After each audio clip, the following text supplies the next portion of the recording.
Sorry, I knew I should have stopped, but I just had to keep going. So to pick up where I left off, we pulled out x squared from both of these terms, and what's left is x plus 3. In the blue parentheses, we want that to match here, so we have to pull out a minus 1, and we're going to end up with x plus 3. Negative 3 divided by negative 1 is positive 3. So then, if we put that together, what we have is x squared minus 1 from these, and then x plus 3 because they both were multiplied by that, okay? Now here, this is where students might miss this. What we can do is we can actually break this up a little bit because it's a difference of 2 squares. So we're looking for two numbers that multiply to negative 1 and add to 0. That would be 1 and negative 1. So we've got x minus 1, x plus 1, and then x plus 3. If we're finding the zeros, we need to set this equal to 0, equal to 0, equal to 0. So we got x minus 1 equals 0, or x plus 1 equals 0, x plus 3 equals 0. If you solve,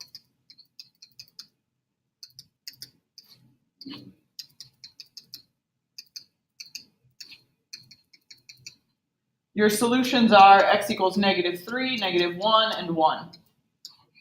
Those are your zeros. All right?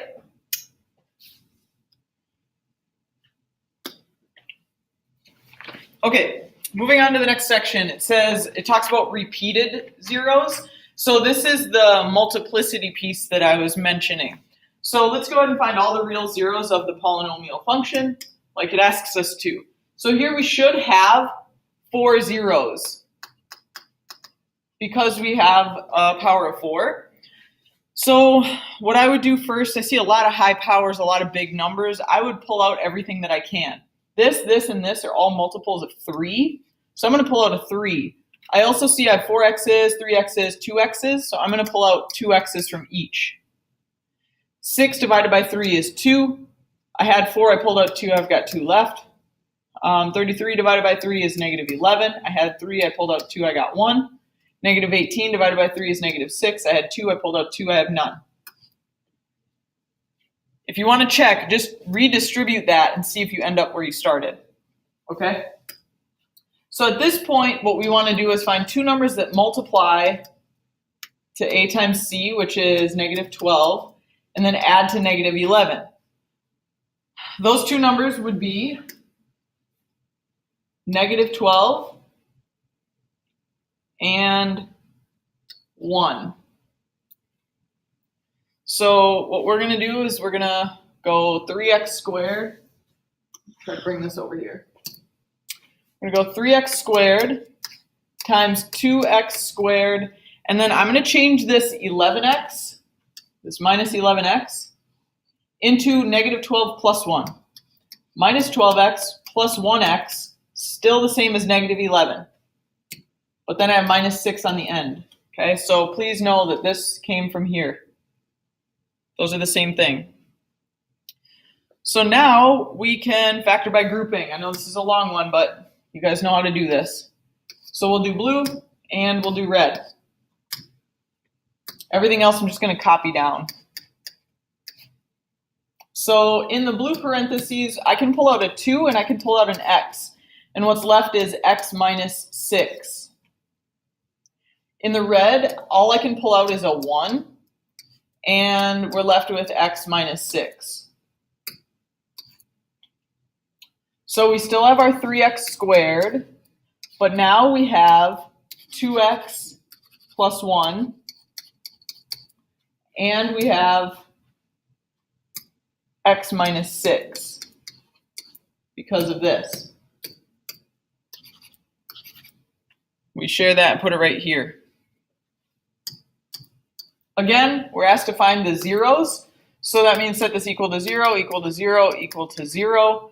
Now here's where you guys might miss the fourth 0. Technically, this is 3x times 2x plus 1 times x minus 6. So if we set all of these equal to 0, 3x equals 0, x equals 0, 2x plus 1 equals 0, and x minus 6 equals 0. When you solve, here you get x equals 0. X equals 0.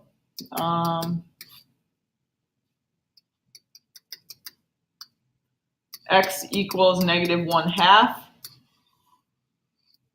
And then x equals 6.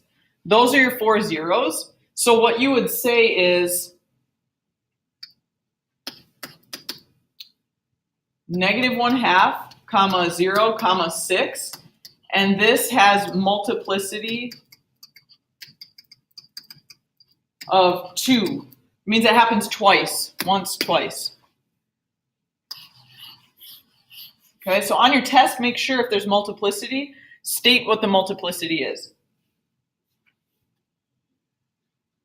All right, here it says find a polynomial that has the given zeros. So now we have to make the equation based on these being the zeros. So when you put these back into an equation, the 0 is going to be just x. X equals 0 is one of them.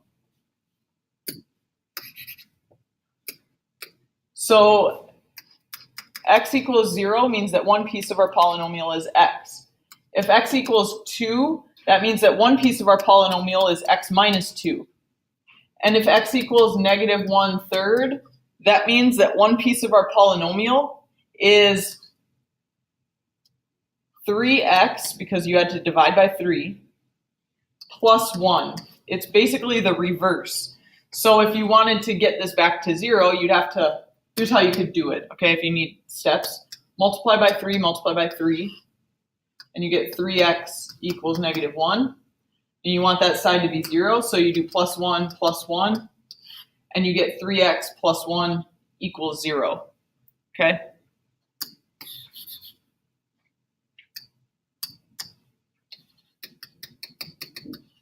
So then we know 3x plus 1 is our other one.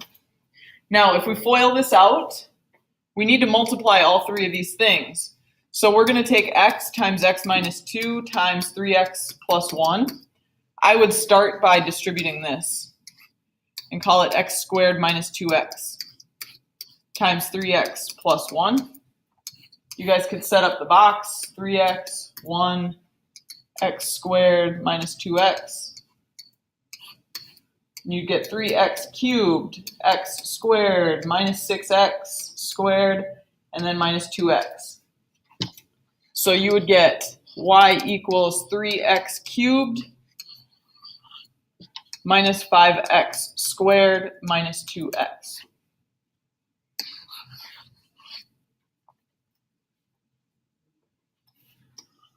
All right, so then over here, it says 0 with a multiplicity of 1.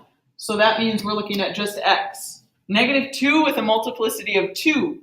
That means we're looking at x plus 2 times x plus 2, twice because of the multiplicity 2. Negative 4 with multiplicity 1, so that means x plus 4, and that's it. And we need a degree 4 polynomial. Makes sense because we have 1, 2, 3, 4 solutions. So if we do this, we've got x times x plus 2 times x plus 2 times x plus 4. So we'd have x squared plus 2x times x plus 2 times x plus 4. If you guys FOIL these, you end up with x squared plus 4x. X squared plus, add those and you get 6x, multiply them and you get 8. Okay, you can put up the box if you want. So now I'll make the box for this big part. If I get cut off, I'll start a new video. Sorry, I know it's a long lesson. So we got x squared, 6x, 8, x squared, 2x. So here we get x to the 4th, 6x cubed, 8x squared, 2x cubed, 12x squared, 16x. When you put that all together, you get y equals x to the 4th plus 8x cubed plus 20x